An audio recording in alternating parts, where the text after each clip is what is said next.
Hello, and welcome to the Unfazed Review Podcast. I'm Ben. I'm Emmett. And today we're talking about God knows what. Talking about many eclectic bunches of things. Quite a few things. We just had Bay Sushi. I'm belching it up. God, yes, as am I. We had a long walk around the block, and it was very good. Was burping and farting and having a good time. It was very nice. But actually, we're doing something that we haven't done in quite a while. I went on the Discord, which you guys are welcome to join below, and asked some of our Unfazed crew for some topics, some conversation topics for the podcast. And the first one that came up was from our boy Spooter. Shout out to Spooter. Good man. Big Spider-Man fan. Give him some love. He wanted to talk about unsolved mysteries, unsolved murders, things like that. And as you know, we tend to have a creepy side to Unfazed.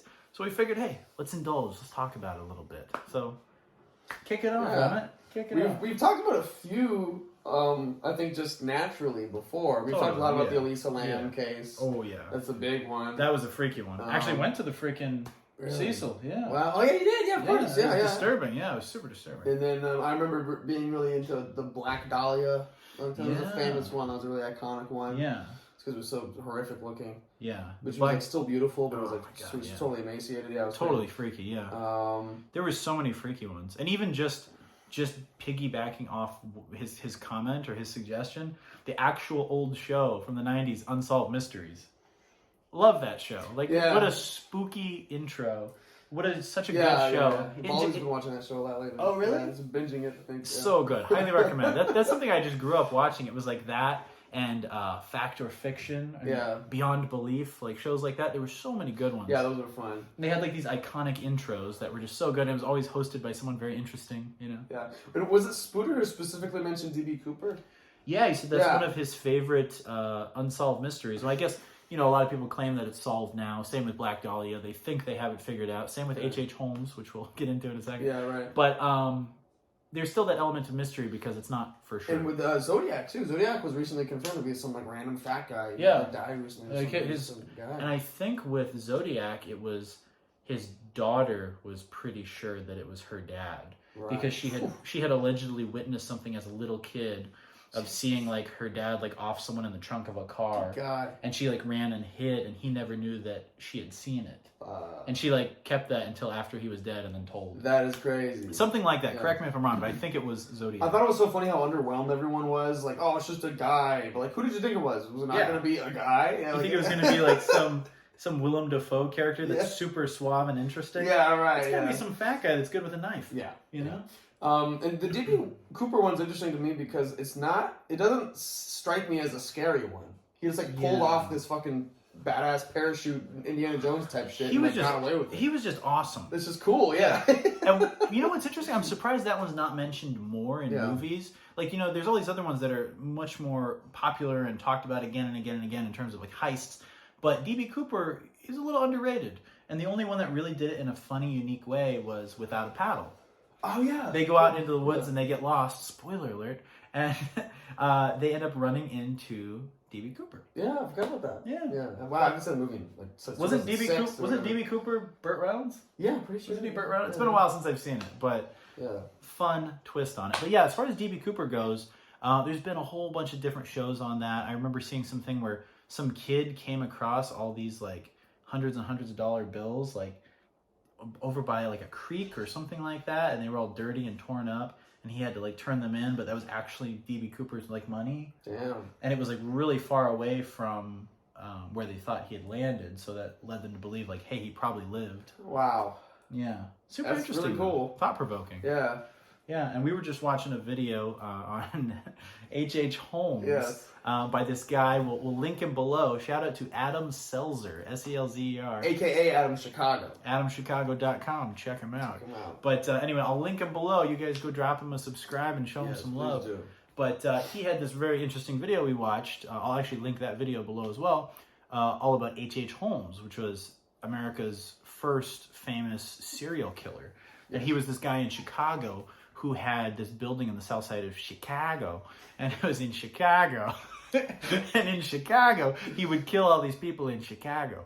And basically, he had this building that had all these different traps in it and different like body shoots and all this crazy stuff. And he worked with one of his friends to bring in prostitutes and travelers and murder them. And he was, there were like confirmed like 10 or 12 kills that he did. But I'm sure back in the day it was probably like 40 or 50 because they didn't keep track of shit. Yeah. But anyway, H.H. Holmes, super interesting. If you want to learn more, check out Adam Selzer's video. And then correct me if I'm wrong, but I remember reading something about, I think it was Benjamin Franklin had a bunch of like skeletons in his basement or something. There wasn't any like murdering going on. Yeah, but it was because his roommate was studying anatomy. Yeah. Back in the day, they just had a bunch of corpses there like casually. Yeah. Oh, yes, the brain. So yeah, and it was obviously before, well, not Franklin, well, was it Franklin? Yeah, it was pre-photography, obviously. Yeah. But even earlier than that, before that, you had like Da Vinci and people like that who would have to go in the night and go find cadavers so they could look at the structure of muscles and stuff to make those amazing Da Vinci and crazy, what do they call them, like lifelike pictures. Yeah. Raphael with the Sistine Chapel. Mm-hmm. Was that him, or was that Michelangelo? It was one of the Ninja Turtles. Hey, Michelangelo. One of the Ninja Turtles. Yeah, I think it was all Toby. But it was all Toby, yeah. But back in the day, they couldn't look at photos for references, so they would go look at cadavers. Wow. And they would, and I guess that was a big thing. Was for artists, the big thing was robbing graves, and they would look at these bodies so they could cut them open and they could see exactly how the muscles looked, exactly how the skeletal structure was. And they were a bunch of freaks. They really were freaks for their art. So back in the day, instead of you can buy those little posable action figures now, back in the day they just posed with corpses. They did, yes. Jesus. And then when they would get bored, they'd play with them, and they'd make them fight. They'd make them fight. It was a weird time. It was a weird time. It's just weird to think how like dedicated they were to their art. They sound like a bunch of freaks. Yeah, it sounds awful. Yeah, sounds not like right you want to be the best artist, but like. Wouldn't you only need like 1 or 2 paintings of that, and then you could figure it out from there? Yeah, you should be able to figure it out, or get live models. Yeah, or get live. Yeah, why didn't they get live? Why didn't they have to get dead models? Why didn't they just get? Oh, because I think what it was the excuse. I think they were just weirdos. Was seeing the structure of the muscles. And right. Yeah, you mentioned that, but I think they don't need to see that. Yeah, it's like you're gonna get a buff model. Lights going crazy. Sorry. Yeah, Light's a little weird right now. You know what it is? It's because we're talking about the ghosts of Michelangelo. It's true. You were speaking ill of the dead. We're speaking ill of the dead. Yeah. But fun fact. Yeah, H.H. Holmes. When we were watching that video, he just seemed like a dick. Like he was.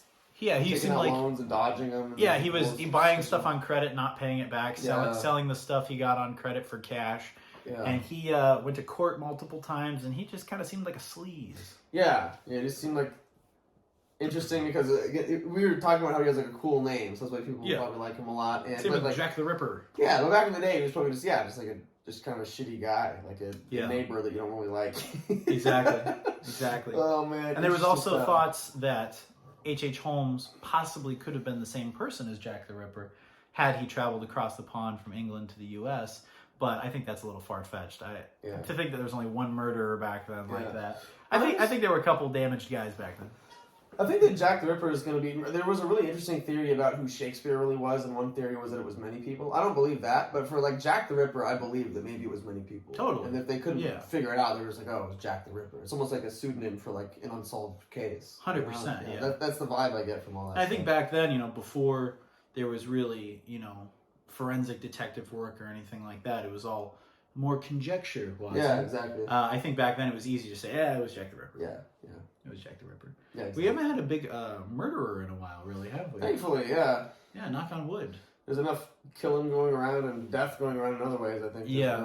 I bet they're probably out there, but maybe there's detectives that are like, hey, maybe we shouldn't publicize this. There's enough freaking people out already. And it's weird because there's less like serial killers and more just like mass shooters now. Yeah. It's like they get it all done in one thing and kill themselves. Yeah. Which is... Seems like a lazy way out. Yeah.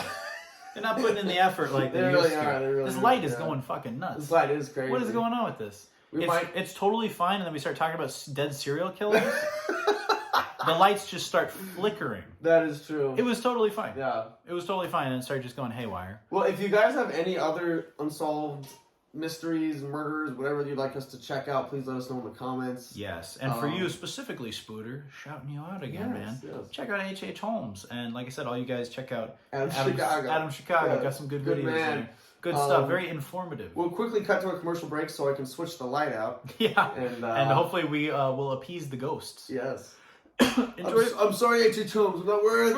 Forgive me. Commercial.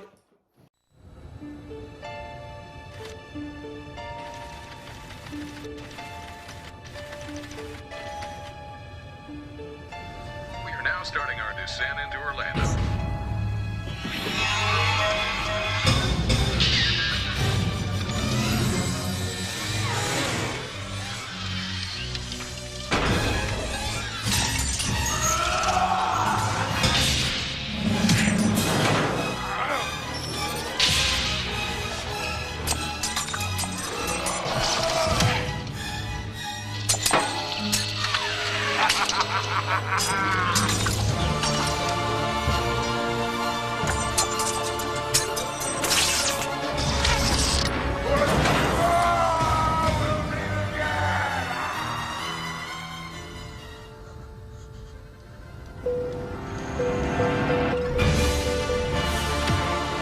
A new universe of theme parks, resorts, and nightlife. Universal Studios Escape. Are you ready?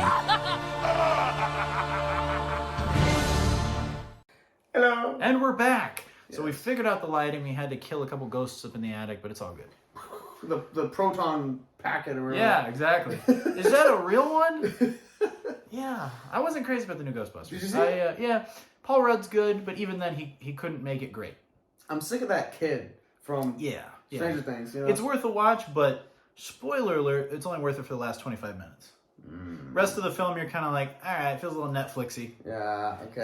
It was fun, and I think the main girl in there, she's gonna go on to do, other things. I think she'll be a very successful actor. But the rest of the movie, I don't know if it really needed to be made. But it was. I didn't see it. It's okay. It's like a summer afternoon. Hey, it's on TV. All right, kind of movie. It's kind of what it looked like. That's kind of what it's I like. love Paul Rudd, but I just Paul Rudd's great, but even then, it didn't feel totally authentic. I can imagine. But he's great. Yeah. But that movie, take it or leave it. It's weird trying to keep Ghostbusters alive in all these weird iterations. Like, it should have just been 1 and 2, and then, like, that's it. That's good. There was a really good video game that came out a few years ago. I heard it was awesome. I heard they really remastered it. It looks pretty cool. Oh, God. Yeah, James was showing me. It looks amazing. It was good, man. It was fucking good, yeah. But I think if they would have made a Ghostbusters 3 with the original guys, it would have been primed to do that in, like, 1999. Who would you cast as the villain for 3? Oh. Because 2 had Sigourney Weaver, and that was tight. As a villain, I would do someone like Alan Rickman. That would have been cool. Yeah. It's like a Dracula almost. That would be cool. Yeah, a dark Alan Rickman, or who would you pick? I don't know. Alan Rickman's pretty good. Yeah. Someone unique. I think I'm just thinking this because I saw a movie with him in it. The guy who says inconceivable. I think he'd be good as like a weird, creepy, unassuming villain type. Oh, okay. I don't know. Wait, you mean Rick Moranis? Not Rick Moranis. Who was it? From no, not inconceivable. Who is it? I don't know who you're talking about. The guy, that movie. What's that movie?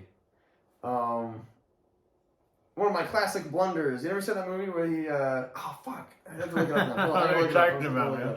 The inconceivable guy. The inconceivable man. Dude. Inconceivable. Just look up that word. Inconceivable. It's gonna come up. Is it from Pride and Prejudice? Princess Bride. I'm sorry, the Princess Bride. Oh, this guy. Yeah. Isn't he? He's the guy from Vegas Vacation. Yeah. Mr. Griswold, let me take you right back and I'll kick you in the nuts. He seems like he'd be a good, like, goofy villain type.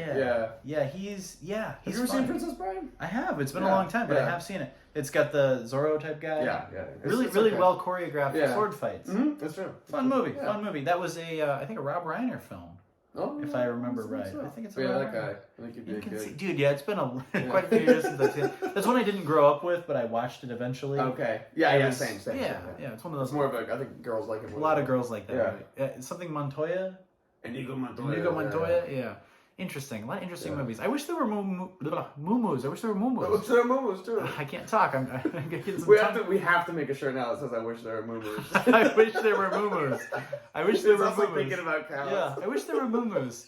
I really can't fucking talk, guys. I wish there were more Moo-Moos. I wish there were more movies like that where they took risks and did weird shit like that. Like The Princess Bride, like what an odd, unusual movie, but you watch it and it's fun, Yeah. Ghostbusters, aside from the remakes that they make now that aren't nearly as good as the originals, it's just something so original like that. It's like, I know I've said this a bazillion times, and the Moo-Moos can can vouch for me on this one, but take a risk, dude. Yeah. Take a risk. Try something unique. And I think that's why so many of my favorite movies from the 80s and 90s, because back then they were like, hey, let's take a shot on this. Let's try something that's a long shot.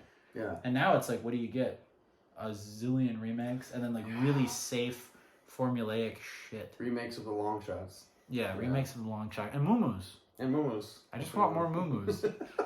That's what I want. Oh, man. That's what I really and truly want out of life. As far as the rest, getting back on track to our Unfazed crew comments and suggestions for the podcast, Lever Action Wacky Tobacco, shout out to you, aka Managerial Conclusions. Yes. And aka Appalachian Exploration. AKA a good man. AKA a great man.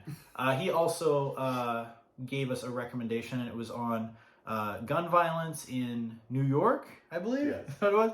And it was essentially the people there blaming guns coming in from other states. And then a YouTuber on there was commenting on how it's not the gun's fault, it's not where they come from's fault, it's the fact that the people using them are mentally ill, and there's issues going on in these communities that are causing people to kill each other. And I guess, not to harp on it too much, I don't know if you guys really want to hear my thoughts on this, but I'll try to condense it a little bit. But I think a big key component that they're leaving out of this, because New York's really tight on, gun restrictions, and they're saying, oh, they're coming in from Maryland, they're coming in from other states. It's like, a big part of the equation they're leaving out is that the border here between us and Mexico is wide open. And arms are coming through constantly. Arms dealers are just breezing on in, no problem. Yeah. Same with drugs, no problem. And they're blaming these other states, but they're ignoring the real core entrance for all these things. Oh. And the United States, it's different than a lot of other countries. It's not just like we can, say, hey, everyone round up the guns and let's melt them down. There's millions upon millions upon millions. There's more guns here than people. Yeah. For sure. Yeah. And they're so deeply ingrained in the country here. Good luck trying to get them. Right. And honestly, a lot of the people, let's say they did make a law like that. They said, hey, let's gather all the guns and melt them down. Okay, you're going to have a bunch of like suburban, honest guys coming in being like, here you go. These guys are going to be unarmed. And then the real hardcore, badass, bad criminals, like hard-ass criminals, you think they're just going to hand over their weapons that they obtained from arms dealers from the cartel? Like, not going to happen. So I guess to kind of try to wrap it up here, the bad guys are always going to be armed, and I think it's good for people to be able to defend themselves because the bad guys are always going to be armed. Yeah. So the obvious conclusion that you come to is that if we were to turn in our guns, it would be the law-abiding people that turn in their guns, and only the bad people would have them. And the other trend that I've seen with all these shooters and what just happened in New York is that the places with the highest restrictions become hot spots for these guys because they know they're going to be vulnerable. Of course. Schools, Las Vegas, New York, they know, no one's going to be packed in Las Vegas. Obviously, at a school, no one's going to have anything. So they see it as these people are incredibly vulnerable. I will have a lot of power with my weapon in this situation. Yeah. You're not going to go try, although what was it?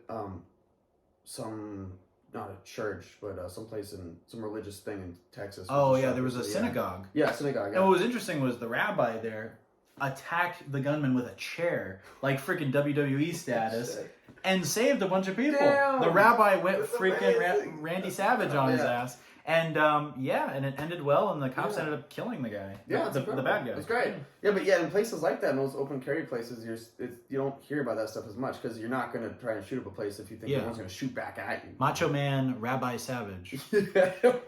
My thing was, I went to an event recently for my day job, and a bunch of people there were strapped. It was like a trade show sort of thing. And one of my buddies there, he was kind of like, dude, if anything went down here in terms of like a mass shooting type situation, he said it would be over in like 5 seconds. Yeah, right, exactly. And I was like, literally, because you see all these like old like biker dudes with pistols, and you're like, yeah, nothing's going down here. Yeah. So there's kind of that balance. There's duality. Like, I get it. Like, obviously, I don't like the idea of guns and all these people getting, massacred and stuff like that. Nobody likes that. But I do like the idea of people being able to defend themselves and it being used as a tool in a proper way. Yeah, totally. Yeah. Every time I've gone into a shooting range, I've felt very safe. Because there are all these guys that know their shit. They're like honest, good guys, and they're all fucking strapped. Like, as soon as you walk in, you're like, oh, I'm safe. Like, if anything goes down, it's just, I don't know, it's cool. It's good to be around decent people that know how to, operate their weapons and or carrying them. I think I said this on a podcast in the past, so forgive me if this is a repeat story for you, but I'm going to tell it again in case some of you guys haven't heard it. But one of my best buds, Kyle, we'll have to have him on a podcast sometime. He's a really, really cool guy. He's funny as heck. and he was looking at finding a new job. And he had another friend who worked for this company. It was like a flooring company, and he's like, "Oh, come on in for an interview." And he, for whatever reason, didn't. He didn't go in. And that day he was supposed to go in for an interview, an ex-boyfriend of one of the girls who worked there came in with a fucking like shotgun to shoot the place up. He comes in, he walks in, and he's like everyone drops on the ground. Typical, mass shooter situation or hostage situation, whatever. This guy comes in, he's freaking out about his ex-girlfriend, and the owner walks up to him and approaches him, and what the gunman doesn't know is that the owner has a pistol on his side. So he goes up, he talks him down and gets the guy to leave. But like the balls on this guy, I saw the security footage that the friend sent to Kyle that Kyle showed me. Yeah. And you see the guy coming up just like super calm, but you see his hand on his side. And he goes up and he talks the guy down, and they have this interaction. The guy tries to scare him, but he doesn't. He just keeps going and talks to him. Then you see this awkward interaction between them, and then after like a minute, the guy backs out and leaves. So tight. And then they caught the guy. They ended up catching him, and no one was hurt. Beautiful. But imagine if that owner of the place didn't have his pistol. Right. And that everyone would have been victims or possibly killed. Yeah, it's true. So it's one of those situations where I get it. I get the idealistic, everything should be, white picket fences and roses and everyone should be happy. It's never going to happen. But the world that we live in, you have to kind of adjust your expectations accordingly and come to managerial conclusions. Yeah. Well, we have no expectations. Exactly. No expectations. And you should just remain unfazed. Yeah. Yeah. Remain unfazed and have no expectations. Exactly. And that's all I got. Man. But anyway, that's what I think about that. And thank you guys for submitting that.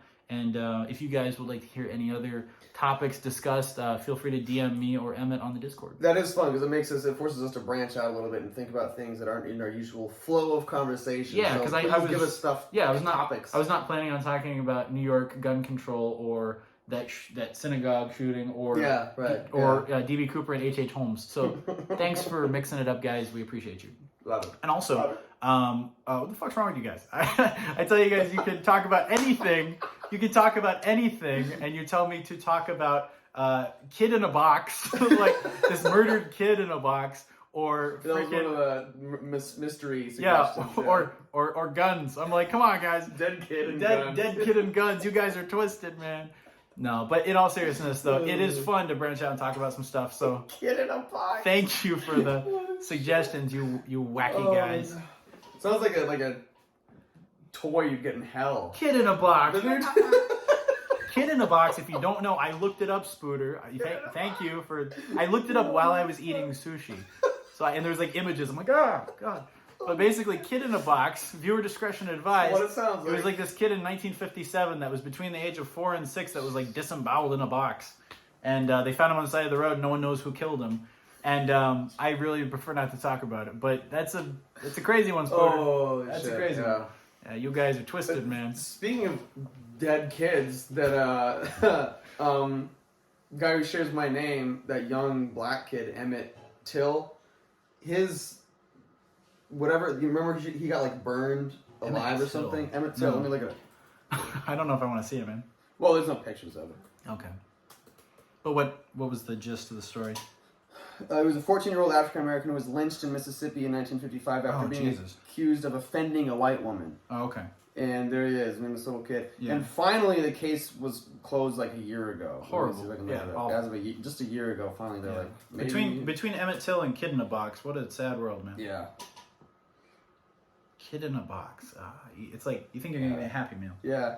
Okay, yeah, so this... USA Today 1 month ago, accuser in Emmett Till's case is still alive and must be brought to justice. Jeez. So it's like it's finally coming to fruition now. Yeah. It's crazy. It's always really interesting when you hear about these stories coming to a close and justice being served. Like when they catch like a Nazi killer and the guy's like 92.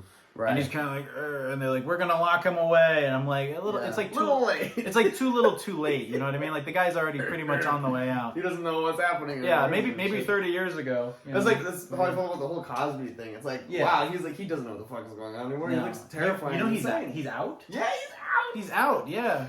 Oh Jello pudding. You know what's weird about Cosby, man? Like I know we're just rehashing. Every podcast has talked about this, but like, dude, Bill Cosby. I know. And what's crazy is hearing people like Rogan and stuff saying like, oh yeah, I heard the stories back in like the 90s and late 80s. I'm like, really? So it was like, it's been going on for a while. I mean, he was popular in the 60s. Yeah. On like, what was it, I Spy or something like that? Whatever show he was on. Yeah, right. Yeah. He was on some show like that. But whatever it was called. But all these comedians are fucked up, man. A lot of them. The only two comedians I think haven't had anything bizarre or horrific happen to them, or they haven't done something like that to someone else, are probably Joe Rogan and Jerry Seinfeld. Like I can't imagine them being in some fucked up shit. But, dude, can you imagine? Can you imagine if like 3 years from now they're like, oh, Jerry Seinfeld, man. Oh god.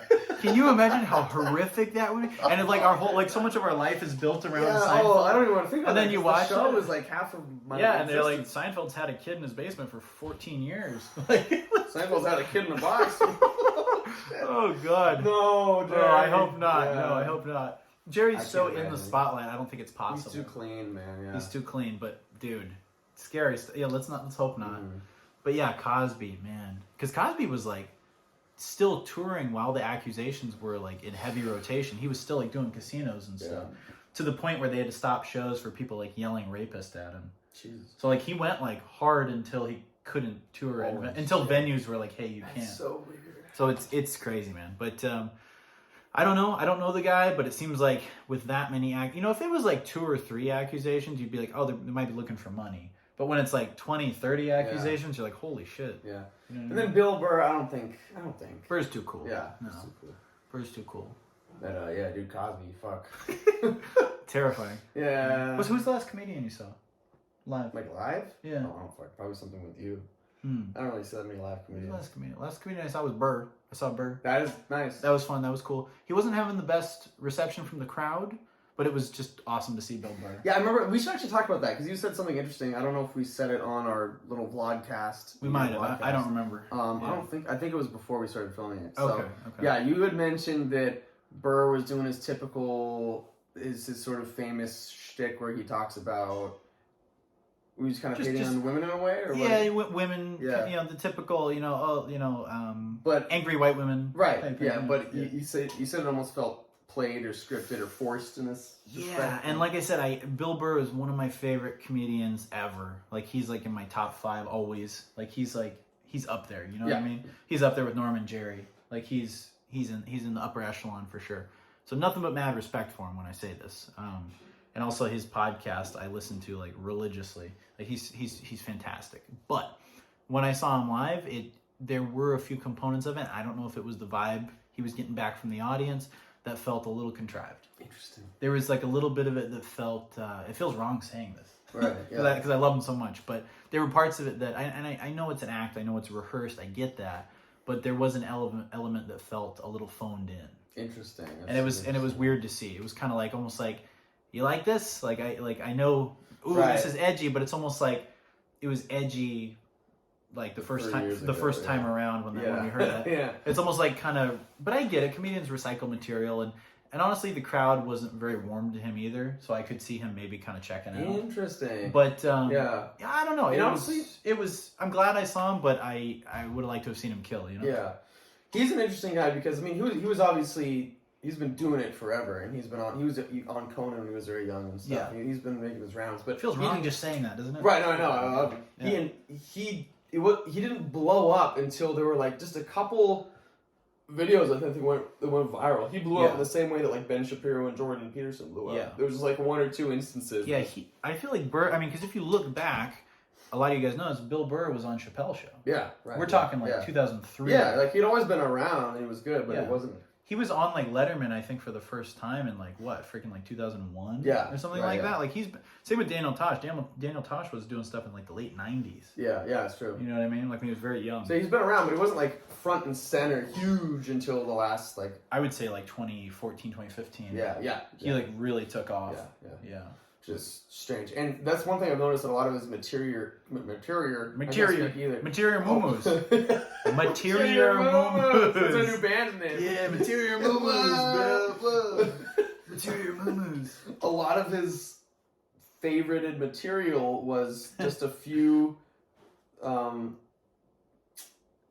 was like from the same act, basically, the same couple acts. Yeah. And when Paper Tiger came out, that study did on Netflix, I noticed a lot of it was just from his podcast. His podcast and the little interviews on Conan and so forth. Yes. Like a lot of it was regurgitated. He worked, which I know a lot of comedians do. Yeah, Listen, which is not fine, not ripping him. It's a good way to get the stuff out. Yeah. But I remember him saying, he's like, I don't work material out of the podcast. I'm like, but you do get ideas from the podcast. He does for sure. Because there was a stretch at my old job where it was like a good year and a half where I could literally do my work and have headphones in and just listen to podcasts. Yeah, that's right, yeah. And I listened to Rogan and Monday Morning Podcast with Bill Burr and Fighter and the Kid and Tuesday with Stories, like religiously. Like I was like a regular listener. And there was a lot of stuff that did end up making it like Paper Tiger and things like that. And then I think he tested a lot of material out on these other talk shows. And 100% on Conan. Yeah. And you can tell when he does it. Oh, yeah. Yeah. And I don't think he anticipated that. I think these little clips from these talk shows might have more views than his special.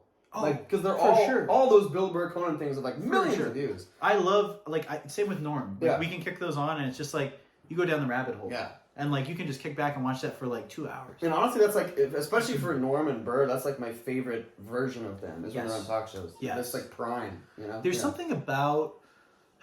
Because Conan's so good. Conan's so good. Conan's highlights one them. of my favorites. Yeah, If I don't know if you want to refer to him as comedian / host / personality, whatever, he is just one of my favorites. Yeah, he's so fun. His satellite stuff. I feel like his satellite stuff is a huge inspiration for the way we do things.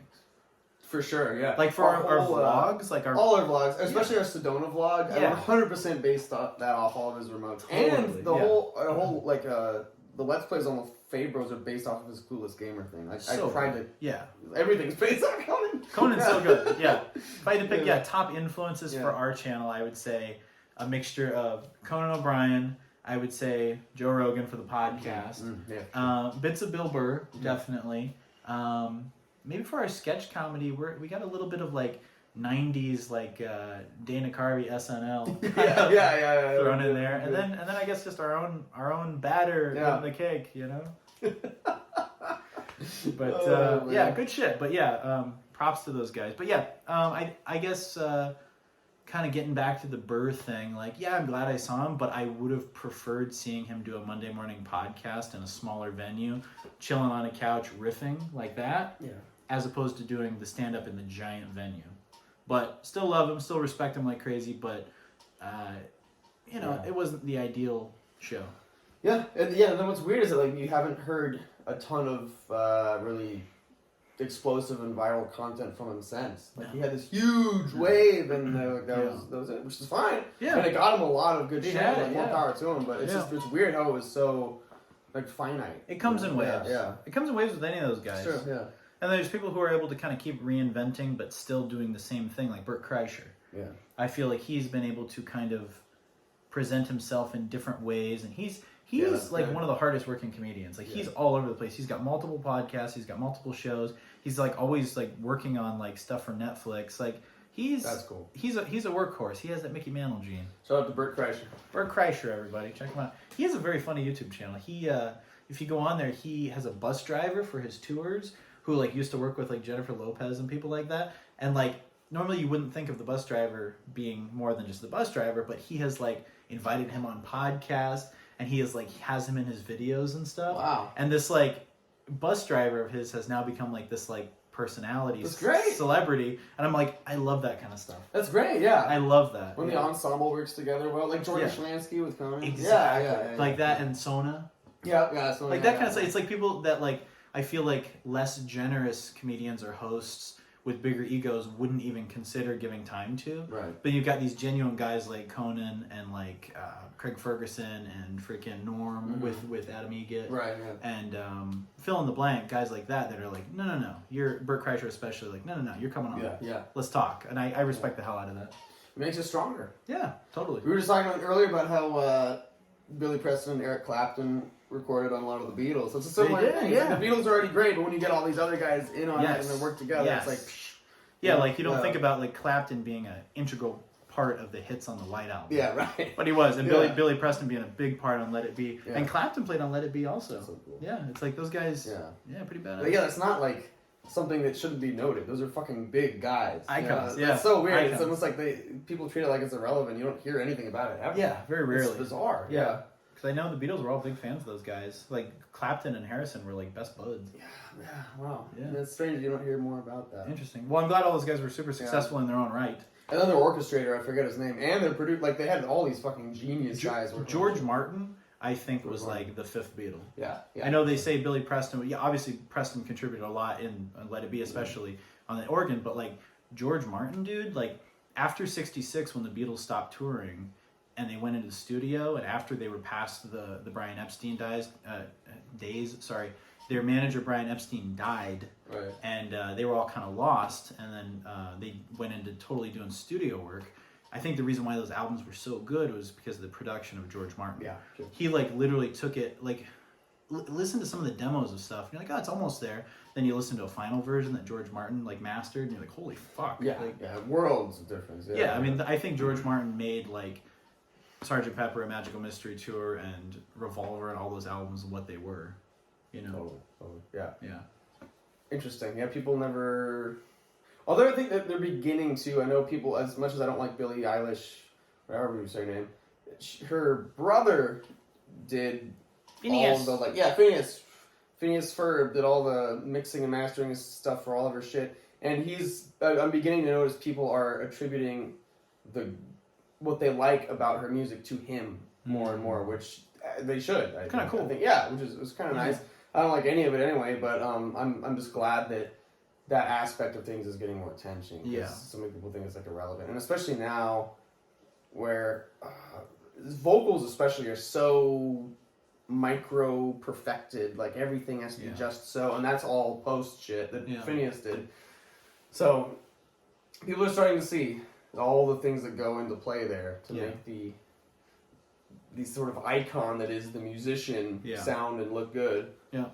There's all this shit around them that holds it up.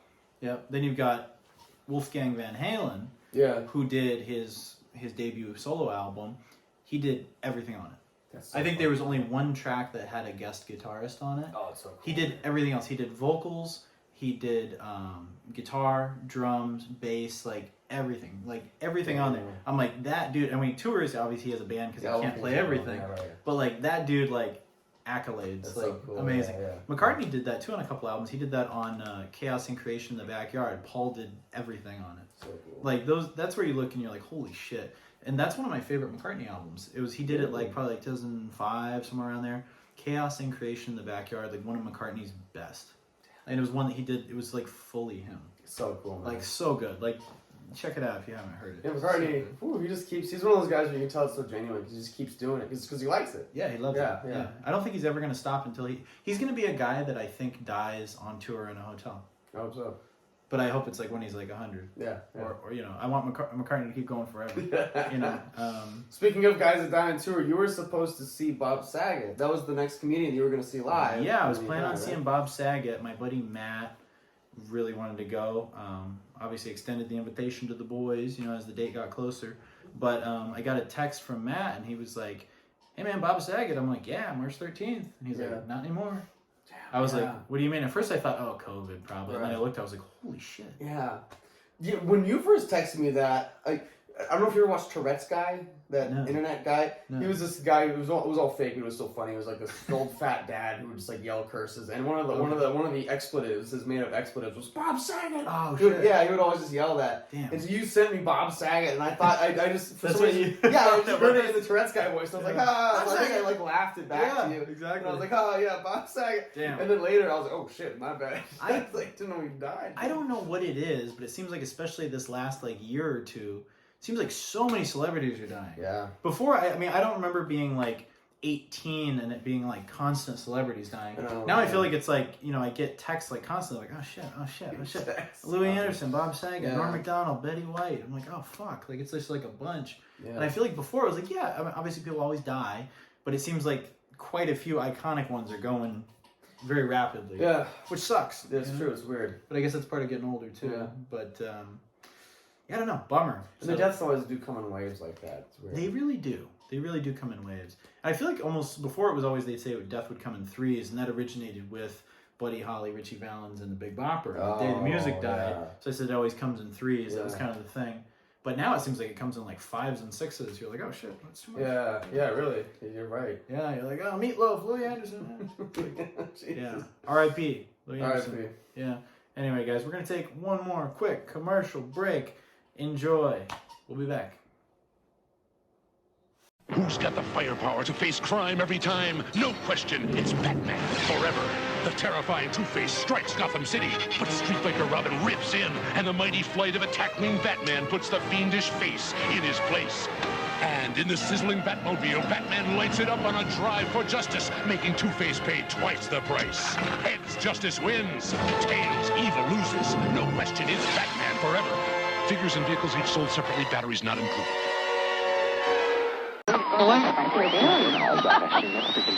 We interrupt regular programming for this McDonald's commercial break. It's McDonald's delicious Big Mac sandwich. It's 2 all-beef patties, special sauce, lettuce, cheese, pickles, and onions on a sesame seed bun. And now it's only 59 cents with the purchase of any size fries and Dr. Pepper or other soft drink. 59-cent Big Mac sandwiches at McDonald's. Have you had your break today? We now return to your regular programming. Welcome back, guys, from that brief interlude, the brief intermission. There's something I want to talk about real quick that I think is super important for all you guys to hear.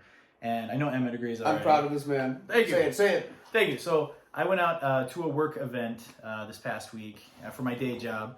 And it was fine. Like I said, it was like a trade show thing, promotional thing. And I was there with some coworkers. And there was one coworker who really got under my skin.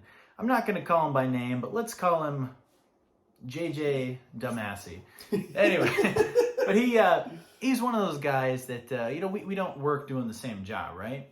And it was one of those where we were there for a 10-hour day. It was a long day, right? And partway through the day, it was our lunch time, and one of the coworkers was like, hey, man, one of the girls is going to be bringing food later. He was like, so maybe, save your appetite. I was like, thanks for the heads up, man. So I took my break halfway through the day.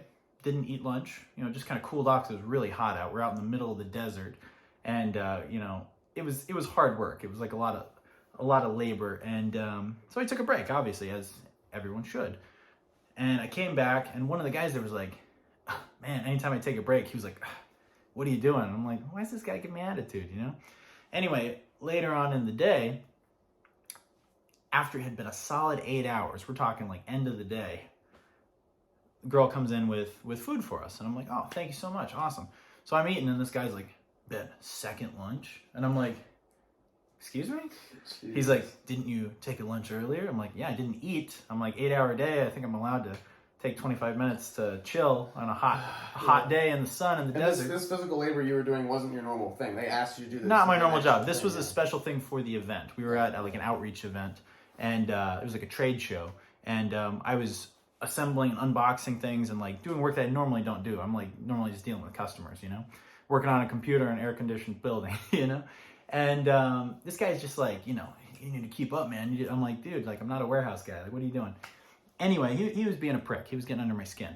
Anyway, so he says this, and I'm like, oh, dude, I need to eat. And he's like, I haven't eaten since now. It's been 8 hours. I'm like, neither have I.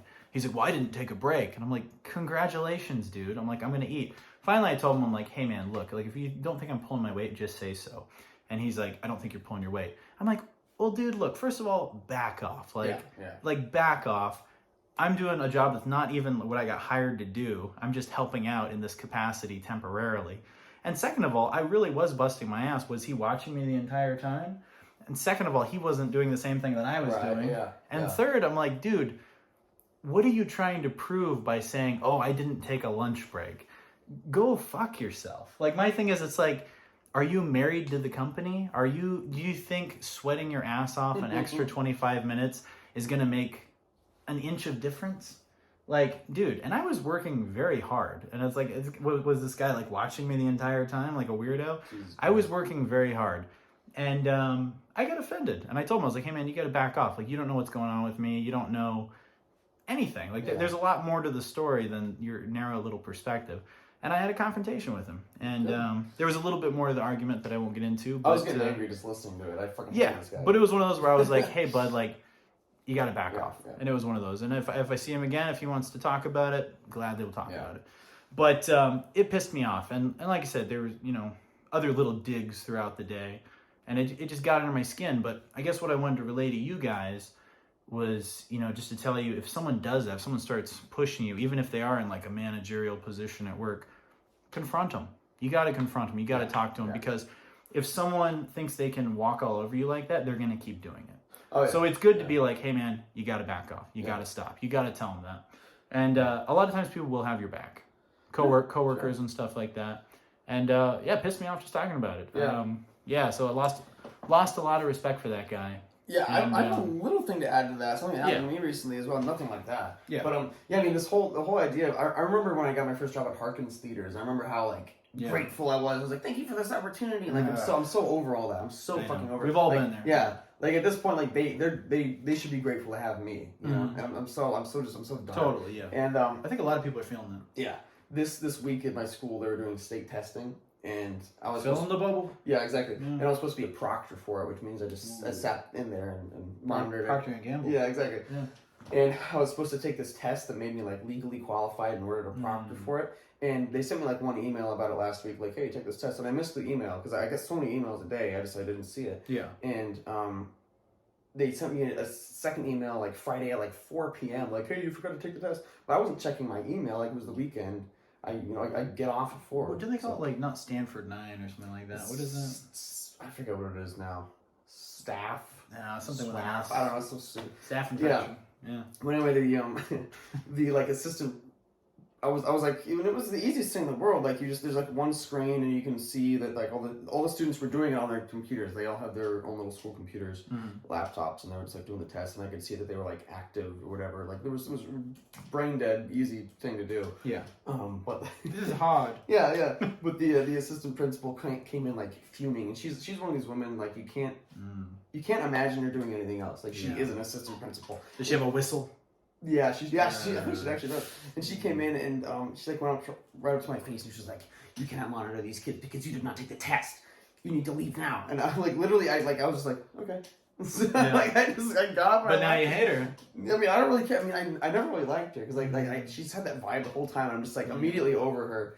And so I was like, there's people like that, and like JJ Asshole over there at my job. My thing is like we used to be cool, and actually there were a few things that he was venting to me about the day before that I was like, hey man, I got your back. Like you need anything, let me know. I'm like, I got you, And then to flip on me when there was like 5 other people there, I was kind of like, why are you targeting me, man? So many people get these weird power trips, man. Yeah, and he was kind of like that, and he kept kind of being like, different time, different work ethic, man. Jesus and I was like, excuse me? Yeah. I was like, excuse me? Yeah. I was like, I drove 2 hours to be at this event, and it's like, I worked very hard. I thought I was working very hard. Clearly he didn't. He made his stupid ass opinion known. Yeah. But I was like, look, dude, I was like, ease off. Yeah. Ease off. Like this isn't, open heart surgery here. Yeah. This is like unboxing shit for an outreach event. Like, calm the fuck down. Yeah.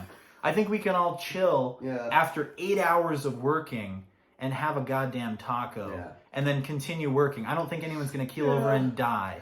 So people like that are so married to the company, like, good for you. Fucking hey, man, you did really good. Like, no, go to hell. Yeah, like people like that, I'm like, get off your high horse, dude, and take a look, like take a step back and kind of look at the situation and maybe be nice to people that have been nothing but nice to you.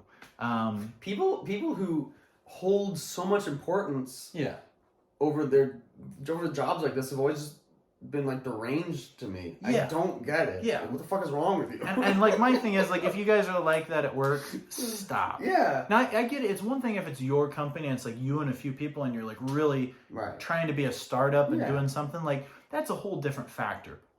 But if you're working for a bigger company and you're freaking out about like 5 minutes more on a break or something like that, you're a piece of shit. Yeah. You're a piece of shit, and you need to reevaluate everything in your life. Relax.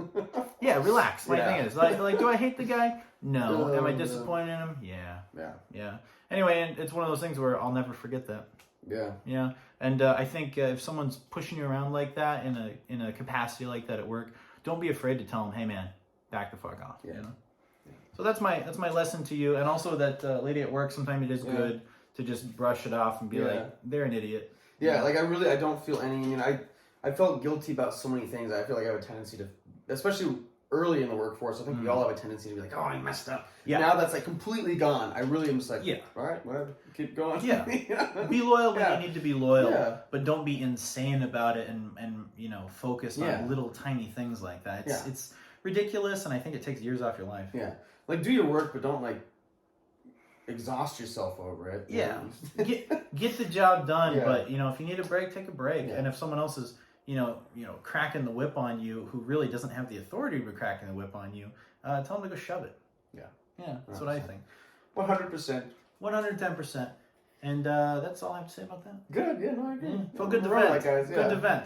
But I am just happy about the way I handled the situation. Don't stress out too much over your jobs. Yeah, don't stress. out. Yeah. And I think an interesting thing, you talking about Harkins, originally when you start, you are grateful to have a job. And people are always like, well, you should be happy just to have a job. Yeah. I think here's the thing that we're seeing nowadays, with the whole great resignation and all that. Yeah, of course, we're grateful to have a job, grateful to have benefits, obviously. It's just like saying I'm grateful to have a roof over my head, and grateful to have a car, and grateful to have food. Totally. That's implied. But I don't think people should be punished for wanting more. And I've said this in the Discord before, and I think sometimes you guys need to hear it. Like, yeah, it's implied that we're grateful to have a job and grateful to have the essentials taken care of. Yeah. But there is absolutely nothing wrong with striving for more, No. aiming a little higher and not settling. It's like, yeah, work the job you need right now to pay the bills, but don't be afraid to maybe submit an application elsewhere, or aim for something a little higher, or have a side hustle, or work on a side project. Like, you don't always have to settle and be like, oh, I'm so grateful to have this. Oh, thank you. Yeah. Ooh. It's like, yeah, it's fucking implied. But who knows? In 5 years, you could be doing something that's just leaps and bounds better. And don't lose sight of that. Don't settle just because everyone else tells you, oh, you should be grateful. No. Nod, be like, yeah, happy to have it, but always aim higher. And what really rubs me the wrong way about your story especially is that, like, that sense of being grateful, that sense of respect should be mutual. Yes. Because the benefit is mutual. You need each other. Yes. The company needs employees. They need you as much as you need their money. So the respect should be equal both ways. And oftentimes, like what happened with you, it is not. Yeah. Again, there's just some shitty guy. Yeah, and, exactly.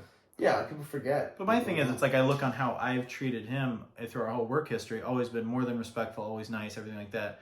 So for him to come at me like that way, I took it personally. Yeah, good. I would too. It's stupid.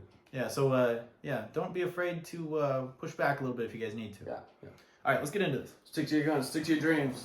Yeah, you gotta stick to your guns, motherfucker. You gotta stick to your guns. Shout out to Uncle Andre. Yeah. All right, so I wanted to show Ben this just because I thought it was.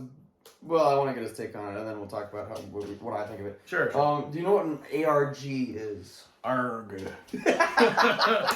No. It stands for Alternate Reality Game. Okay. So it's something on the internet that presents itself as being real, but it's part of like a fictional world. Okay. And they're kind of fun. There was one that I really liked. It was a Twitter account called The Sun Is Gone. They're usually like creepy things, and it was like this Twitter account that was posting as if like suddenly the sun just like stopped. Whoa. And it was like blackout. And we'd be SOL. Yeah, right. And actually I think we'd freeze. Yeah. And it was cool. Like they had this whole fake. There was like a fake news broadcast of this woman talking about how like the sun had disappeared and we no one knew what to do. And so it wasn't just the news though. It was like a guy filming the news on his phone on the TV. So it looked really real. And he was like peeking out the window and it was like dark. Did they like produce it all and then he? Yeah. Right. Yeah. So it looked very legit. Obviously he was just filming at night, but he like changed all the clocks so it looked like. And it was cool. It was really cool. And it was like this whole Twitter account pretended like that was the universe. That's really cool. Yeah, I love shit. Like there was a Twilight Zone episode like that. Oh really? There was a Twilight Zone episode where it was like. A day someone was supposed to be executed and the sun never came out that day in this town. And it was like literally like noon and pitch black out. And they're like, I don't think we should kill this guy. Like, something's going on. Yeah. So good. We should kill this guy. So good. Yeah, I love that. That's a terrifying idea to me. So there's this new ARG thing. A lot of them are just in the form of videos. Okay. And there's this new ARG that blew up recently. It came out on August 9th. It's called the Mandela Catalog, Volume 1. It's 15 minutes long, so I'm not going to show you the whole thing. Okay. But all these people are like, this is the most terrifying thing I've ever seen. And you think it's kind of I thought it was boring, so... Okay. I'm going to play some of it for you. Tell me what you think. Yeah. Is it related to the Mandela effect? Not really, as far as I can tell. I mean, vaguely, maybe. Just like the name? Sounds like a nerd.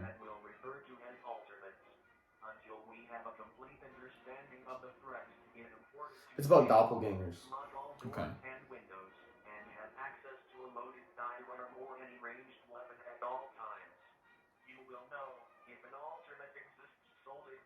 Their physical characteristics. If you see another person that looks identical to you, run away and hide. If you see a person that has a biologically impossible characteristic, run away and hide. If one manages to break into your home, refrain from any. There's something about that warped, like, old video quality that they think is creepy. Yeah. That's used a lot. Like almost like World War II propaganda. Yeah, exactly, yeah.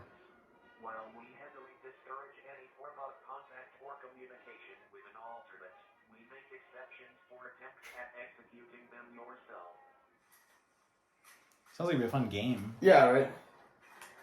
So then it's just a bunch of like. In the event of an alternate. It's like time. the out of tune patriotic music and stuff. Didn't they use that in one of those games you like? Fallout? Yeah. Not Fallout, was it?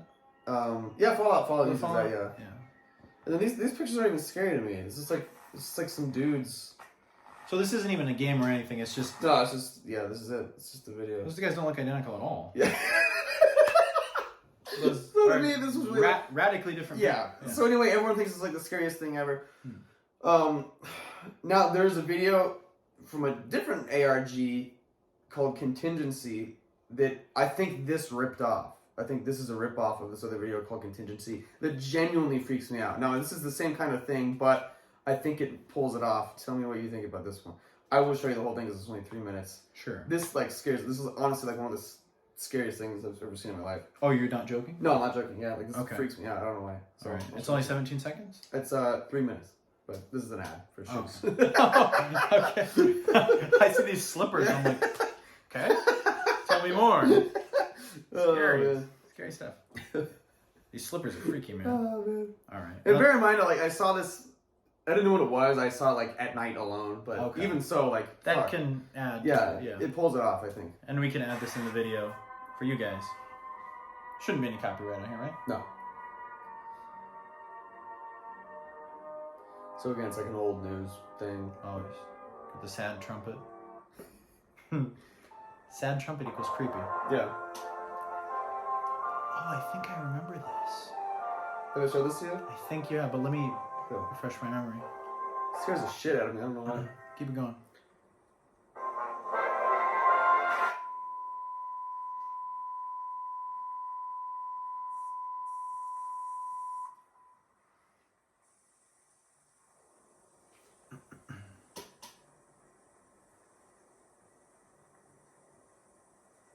Oh god, yeah, that is scary. Starting to look more and more like a possibility, right? Yeah, right. I do remember Yeah. this. I do remember this. It's so chilling. Like I still get like goosebumps. Didn't you watching say it. your mom walked in on it and didn't know the context? Yeah, and yeah, freaked yeah, out? yeah. Wasn't she like legitimately freaked out? Yeah, because she was like asleep and she heard this, and I'd be like, no, it's fake, it's fake, it's fake. Oh my god. Yeah, Jesus. Yeah, it is. It's sad. yeah. And it gets scarier. Like it's so well edited. It's so good. Yeah. Like it seems plausible. That's what's scary about it. We should shout out when it's done. We should shout out the creator, Yeah, we should. not God. I mean the creator. Right. We'll shout out the big man too. Thank you, God. But it's written so well. Like it really looks like a real message from the president. It does.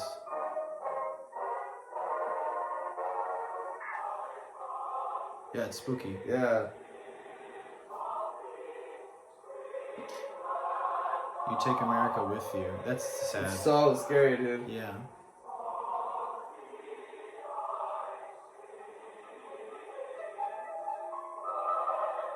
Jeez. It's so sketch. Yeah, it is spooky. It gives me goosebumps. Yeah, it gives me goosebumps too. Yeah. And just remember, guys, this is the current direction of the country. Yeah, right? The music becomes like more Yeah, abrasive. more It's like, frantic. yeah, God. Front up, feet together. Oh my god. Terrifying, dude. It's so fucking scary. Yeah, dude. who It's so made that? scary. Who made that? So the channel's called Local 58. I have that shirt that says Local 58. The Local guy says- 58 TV. Yeah. Yeah, that was creepy as shit. It's so good, dude. Way better than this new thing, the Mandela thing. Yeah, that was super creepy. Yeah, fuck, I dude. feel like we can make some stuff like that. Yeah. It'd be fun to just make a side channel that we don't really tell anyone except for maybe a few of the crew. Yeah. And just like put it out there. Be Yeah, like, dude. make some creepy shit on there. Written and edited by Chris Straub. So shout out to Chris Straub. One of the scariest things I've ever seen in my life. KRIS, last name Straub, STRAUB. Yeah.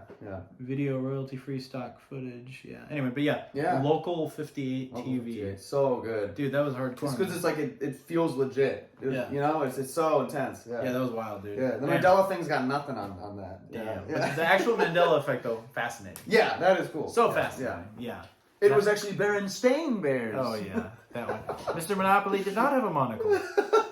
He did not. Did he really not? Never did. Shit. We probably mix it up with like Mr. Peanut or something. Yeah, I can see that. Hey, let's look up some Mandelas. That sounds like fun. You Yeah, guys want to hear about some Mandela effects? Let's do it. Mandela effect. Top 5 famous Mandela effects. This one would really blow your mind. Listen here. Iron Man's name is not Tony Stark. It was Tony Block. What do you remember? Oh, man. Is there nudity in the Mandela effect? I'm sure. What the fuck? Oh, there's a movie called Mandela Effect. Oh, got it. Mandela Effect, very good movie. It didn't go as the direction I really wanted. It was very dark and depressing, but 110% worth a watch. The Mandela Effect movie. I think I watched it on Amazon. I never saw it. Worth a watch. It would. I think you'd really appreciate it. Really? Okay, Yeah, cool. Check it out. Appreciate it. 45 Mandela Effect examples that will blow your mind. All right, go ahead. All right. Curious George having a tail. Is that the one? Oh, is it? Yeah. Nelson Mandela's death. Of All right, course. so let's start from the beginning. So Nelson Mandela's death is how it got its name. There's a whole bunch of people that remember Nelson Mandela dying in the 1980s, and then it turns out he really didn't die until 2013 in this timeline, right? So a lot of people are like, oh, the Mandela effect. A bunch of people remember him dying and seeing his funeral procession on TV back in the 80s. Yeah. Yeah. Weird how now his fucking whole like Being? yeah is wrapped up with this random thing that he really had nothing to do with. When I hear Mandela, I think of Morgan Freeman. Yeah. She played him in a movie. It's true. Yeah. All right, these are all pretty basic, but go ahead. Jif, not Jiffy. People swear that it was Jiffy peanut butter back in the day. Well, we have Jiffy Lube. They probably mix. Like, I feel like it's always something Yeah. adjacent. Yeah. Looney Tunes. I think it was TUNES. Looney TUNES, not Yeah. TOON. Yeah, I remember that. That's what I remember, yeah. I remember that. We're in the right timeline. Berenstain. Also, back then, I could barely read. Yeah. I wasn't really focused on the spelling. I was 4. You know. Curious George's tail. There was never there. It looks right. Him not having a tail. Yeah, it looks right to me too. Yeah. I seem to remember him having huge balls though. Oh, man. Sex in the City. It's just because people say it fast. Sex and the City. Yeah. I think it's Sex and the City. Yeah, everyone knows that. It's just we say it fast. But they Sex think in it the was City. Sex in the City. Yeah. These are very entry level. These are bad ones. Febreze versus Febreze. I think it's 2 E's. You thought it was Febreze, didn't you? Know because people say Febreze, but it's just one E, I guess. These are basic, yeah. Let's see. Oscar Mayer. Who even thinks about that? Yeah, I think A looks right. But we all say Oscar Mayer. But it's Oscar Mayer. Okay, John Mayer, calm down. Skechers. I think it's CH. Yeah. Yeah. These are so minute though. Fruit Loops. Fruit Loops. OOT. Yeah. OOT, yeah. Oh, let's see. Henry the turkey leg. turkey Who leg. the fuck? Who remembered that painting of King Henry so specifically I that don't they know. remembered him holding a turkey leg? These are dumb. These are weird. Monopoly Man is monocle. Monopoly Man has no monocle. Yeah, I don't know. I think I can't talk, dude. Monocle. it is. I think this looks like it because it goes with his outfit. Like he could have a monocle and it would work. And who knows, man? Like you said, Mr. Peanut might have gotten mixed up yeah. because they were same era. Pikachu's tail. Pikachu, I do remember having the black, but it does not apparently. Weird. The black looks right, The black does look weird because it goes with his ears. but he's always had a little bit of brown on his tail from where he poops. Right. Ew, is that what that's supposed to be? Or maybe it is. From where he poops. Kit Kat. This is digging. The deep. hyphen in Kit Kat. I don't even. That's so. What? Yeah. That's so tiny. Yeah. Fruit of the The Loom. Kit, the Kit Kat hyphen looks right. Yeah. Fruit of the Loom. Yeah, I remember You still have the cornucopia behind it? I remember the cornucopia. Really? I do remember the cornucopia. Interesting. Hmm. Cheez-Its versus Cheez-It. I think it's Cheese It. Which one's right? I guess just the singular Cheez-It. So yeah, that's what I remember. Oh, okay, good. Cheez-It, yeah. double stuff. Oh, they're reaching. One F on double stuff. All right. If you're trying to tell us there isn't a second F and stuff, our lives have officially been a lie. Oh, What? BuzzFeed. This is very BuzzFeed. Mona Lisa smile. It's so tiny, you can barely tell. These pictures are the same. I'm done with this list. No, this is dumb. This is stupid. What's the difference between the... There's nothing there. It's the same picture. I don't get it. Did you hear those idiots? I even remember this being said in my art class as a kid. I remember saying, they think this could have been a self-portrait of Da Vinci. No, it's a model that's a lady. It's got cleavage. Self-portrait of Da 3POs. silver leg. C-3PO having a silver leg, that's one I don't recall. I actually do remember that. You don't see his full body a lot, but he does have a silver leg. Yeah. That's crazy. Yeah. See, I didn't recall that until recently. Yeah.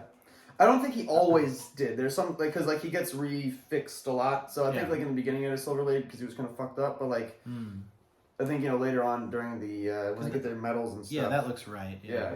Silver leg doesn't look right, but also, who knows? The Flintstones. Flintstones. They're just diving deep into spelling at this point. It is the Flintstones? No, it's not. Flintstones. Flintstones.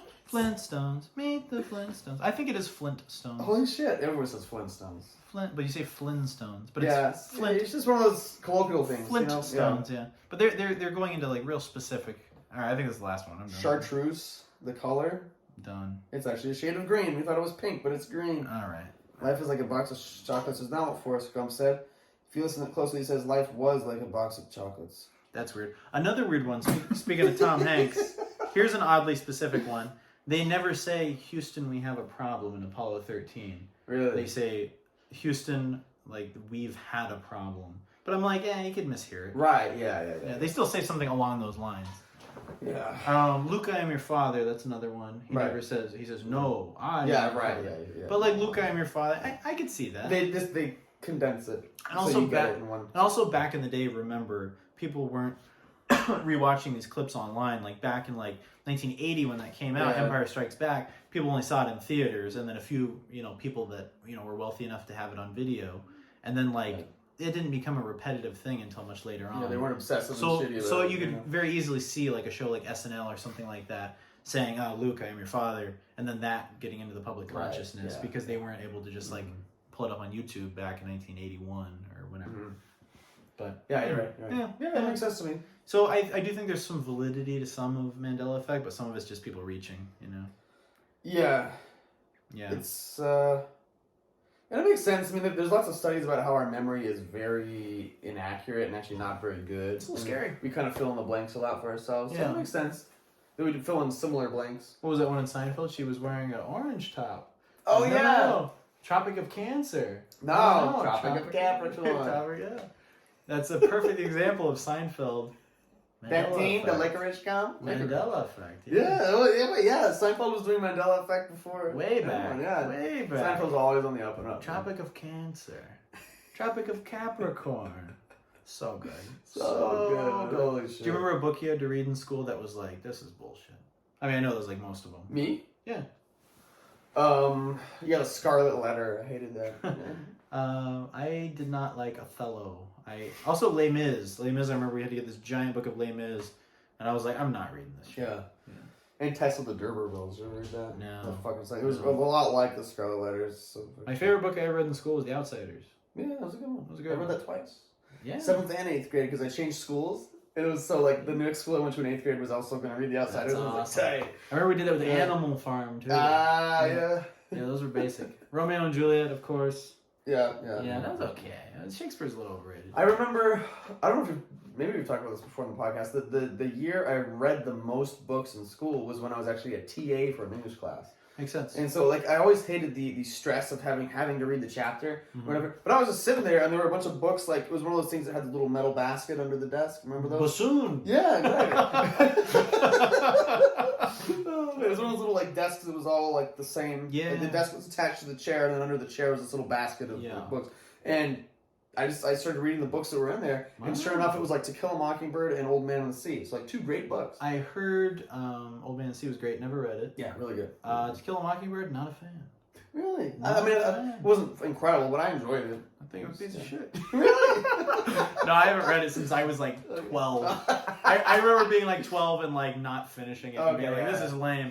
So who knows? Little Maybe kid. maybe with an adult perspective, I appreciate it. Ernest Hemingway is my favorite. Hemingway was great. Yeah. The And- sun also rises. Oh yeah, so sad. Dude. So Very sad. sad. Yeah. Yes. Old Man Sea. I'll have to read. You should. His short stories are the best. Do they call him Papa Hemingway? Yep.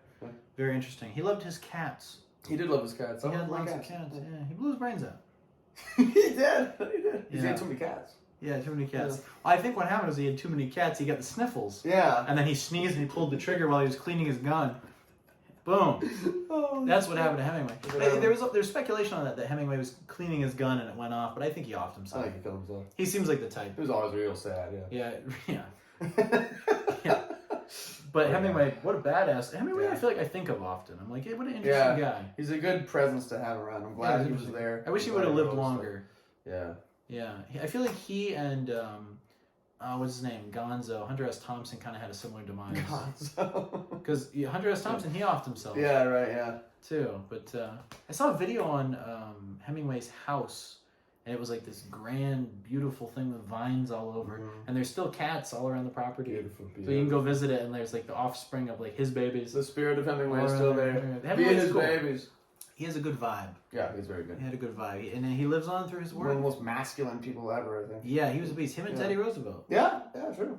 Our favorite president. Very true. Teddy We love Roosevelt. Teddy. Yeah, he would just disappear. Did I tell you this? Where Teddy Roosevelt would go off and just disappear for months at a time. Yeah. No one would hear from him. He'd be like, I'm going into the mountains. It's so cool. And then he'd go and just live on his own in the mountains and hunt and like live off the land for like Beautiful. 3 months. The man was a beast. And he had a smile that lit up a room. He did, and the teddy bear was named after him. That's right. Yes. Because he didn't want to kill it, so he said, no, keep the teddy. Oh, don't kill the baby. Don't kill the baby. All right, guys, we're going to take one final commercial break, and we'll be back with some of our email list facts or whatever they are, stories. Enjoy the commercial break. Now you can go beyond the realm of any movie into the future of live entertainment, where every adventure you've seen on the screen happens to you. This is no ordinary theme park. It's a real working motion picture and television studio, and you're the star. Come to the only place on Earth where everything that happens in the movies happens to you.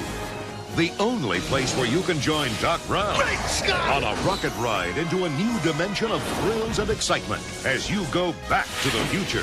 Live the movies at Universal Studios, Florida. No one makes believe like we do. Jumping Jupiter, what is this? The new Sprint store at Radio Shack, George. You could win communications for life. I could win? Let's roll, let's roll. It's the 21st century. Win long distance, mobile phones, accessories? Yes, and yes. Win communications for life? Don't even think about it. The new Sprint store at Radio Shack. You've got questions, we've got answers. And welcome back. All right, so we're going to go into our email list here. Here's a crazy one Emmett has not seen. So I said, this idiot did this for views. Basically, it was this YouTuber, one of the cliche, very popular ones. And I don't know his name. I'll look at it here. But basically, the FAA is investigating if a YouTuber crashed a plane for likes. So I'm going to insert the story here, and let's take it away, Emmett. YouTuber accused by critics on social media of crashing his plane on purpose. The FAA and NTSB now investigating. Our transportation correspondent Gio Benitez is at Newark Airport with more Pretty big on the deal. story. Good morning, Gio.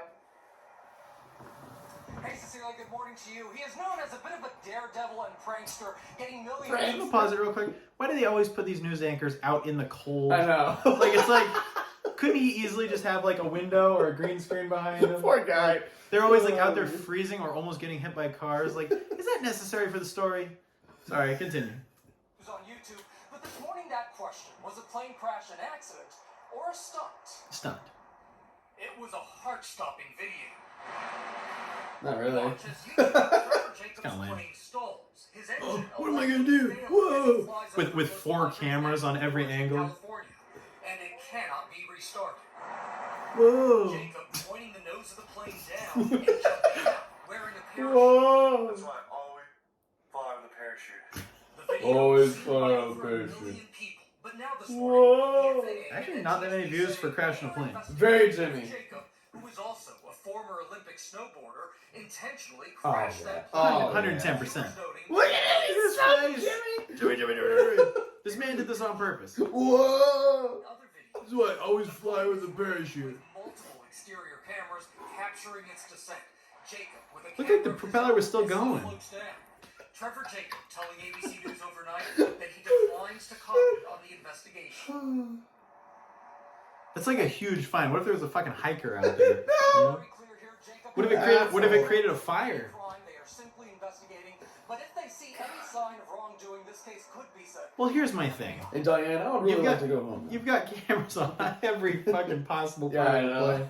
And he brought a parachute. Holy shit! I mean, I'm surprised more pilots of private planes like that don't bring parachutes with them. It's like Black Mirror in real life. It is like Black Mirror. Fucking a pig. Fucking a pig. He fucked a pig. Whoa! All right. This is funny. I'll include a video of this as well. This is hilarious. Billy Joel, what if? It's Billy Joel, and it says, what if Billy Joel started an 80s sitcom? And someone, in an alternate reality, and someone made this funny intro for a hypothetical TV show.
Star Wars makes a New Hope deleted scene canon after 44 years. Oh, yeah.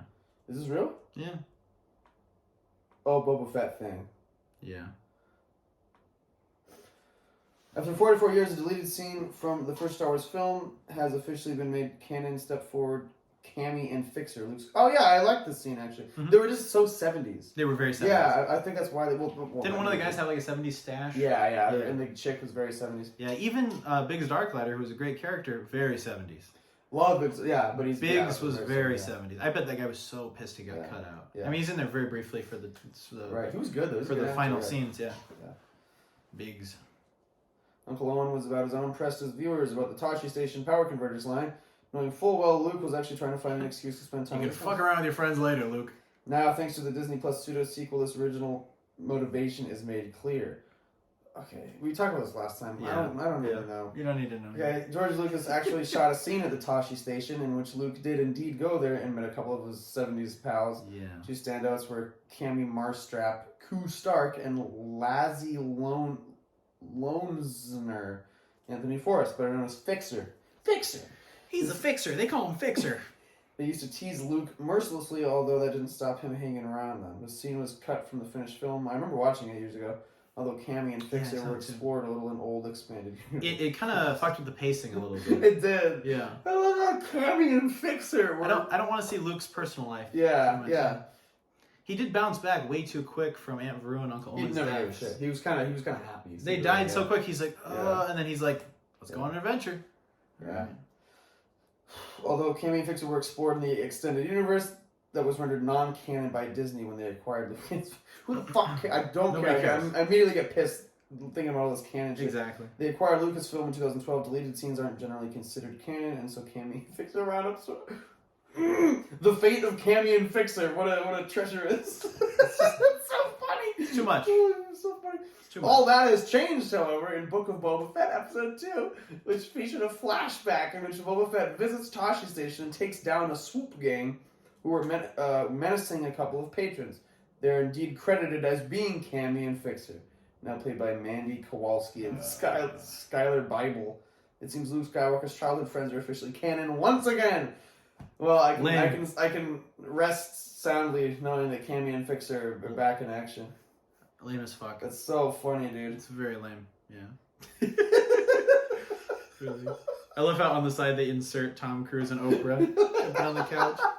Oh, man. What else do we got? Okay, what's this one? Guests end up trapped on Disney ride after cutting the line. Oh, shit. Inside the magic. Oh, I don't even remember sending this. Like what it says, inside the magic.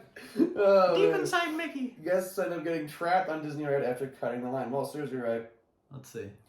Is that the scene from Pirates of the Caribbean? I think it was on Pirates of the Caribbean ride. Wow, I don't remember Yeah, that. that'd be a fun. You don't remember that? No. It's the dog. Well, I remember the scene, but I don't remember being on the ride. Yeah. Come here, doggy. That's where they got it Wow, from. oh, Yeah, shit. it's so much fun. Hey, Well, here's one we were thinking about doing. We're planning on going to Disneyland this summer, guys. We are. So you guys want to see some vlogging, some Oh, yeah. Unfazed Disney? We'll be there. Knock on wood, I God can't willing, wait. weather permitting. Well, both Disneyland and Walt Disney World are home to some truly iconic rides and attractions like Splash Mountain, Peter Pan's Flight, Space Mountain, and the Haunted Mansion. Few compared to the iconic Pirates of the Caribbean. Pirates is one of my favorites. While this ride is featured at Disneyland and Walt Disney World, everyone just calls it Disney World, Walt Disney World. Yeah. Many would argue that the original Disneyland, maybe that's the Mandela effect, but it was always Walt Disney World. Oh. And then there's all the different iterations. Epcot, Magic Kingdom, Epcot, yeah. Islands of Adventure. Oh, man. Many would argue that the original Disneyland version is the perfect iteration. Things aren't always perfect, however, in the videos shared on social media, one guest got trapped singing A Pirate's Life for Me probably one too many times. TikTok user shared their experience of being stuck with Captain Jack Sparrow for 40 minutes as boats continued. That'd be fun unless you had to take a poo or pee. Yeah.